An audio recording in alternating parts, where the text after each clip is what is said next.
বন্ধুরা, বেগুন ভাজা তোমরা অনেক রকম খেয়েছো। আজকে আমি তোমাদের সামনে একটা ইউনিক বেগুন ভাজা রেসিপি নিয়ে চলে এলাম। তোমরা এটা বাড়িতে একবার হলেও ভেজে খেয়ে দেখতে পারো। তার জন্য এখানে আমি দুটো বেগুন নিয়েছি। বেগুন দুটোকে আমি খুব ভালো করে ধুয়ে নিয়েছি। ধুয়ে পাতলা পাতলা করে গোল গোল করে কেটে এর মধ্যে আমি স্বাদ মতন লবণ দিলাম আর অল্প পরিমাণে হলুদ দিয়ে লবণ আর হলুদটা দিয়ে আমি বেগুনটাকে খুব ভালো করে ম্যারিনেট করে নেব। এইভাবে খুব ভালো করে বেগুনের গায়ের ওপরে রেখে এইভাবে কিন্তু ঘষে দিলে বেগুনটা খুব সুন্দরভাবে নুন আর হলুদ বেগুনের মধ্যে ঢুকে যাবে। এইভাবেই আমি সবকটা বেগুনকে ম্যারিনেট করে রেখে দেব। এটা আমি 5 মিনিট রেখে দেব।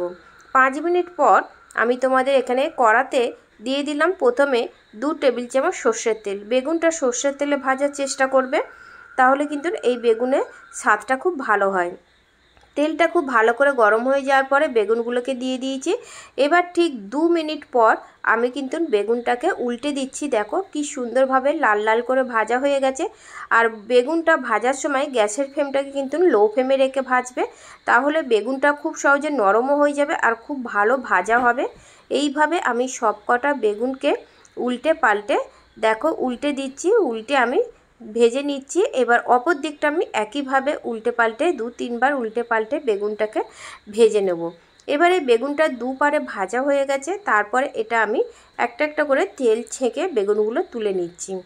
এবারে বেগুনগুলো তুলে নেওয়ার পরে ওই বেগুন ভাজা তেলের মধ্যে আমি দিয়ে দিলাম এখানে গোটা জিরে আর একটা বড় সাইজের পেঁয়াজকে স্লাইস করে কেটে নিয়েছি। এবারে এই দুটোকে আমি খুব ভালো করে ভেজে নেব। পেঁয়াজটা কিন্তু ব্রাউন কালার করে ভাজার কোনো প্রয়োজন নেই, হালকা শুধু একটু নরম হয়ে গেলেই কিন্তু এই পেঁয়াজ ভাজাটা হয়ে যাবে।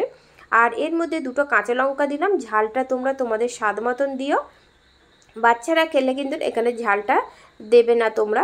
এবারে এইভাবে বেগুনটাকে আমি তেলের মধ্যে পেঁয়াজটাকে তেলের মধ্যে খুব ভালো করে ভেজে নিচ্ছি। শুধু পেঁয়াজটা নরম হলেই হবে, খুব বেশি ভাজার প্রয়োজন নেই। এবারে যে বেগুনটা ভেজে তুলে রেখেছিলাম সেই ভেজে নিয়ে বেগুনটা আমি পেঁয়াজ আর লঙ্কার মধ্যে দিয়ে দিলাম। দিয়ে এগুলোকে আমি একটু উল্টে পাল্টে ভেজে নিচ্ছি। খুব বেশি একসাথে উল্টাবে না, কারণ বেগুনটা তো খুবই নরম।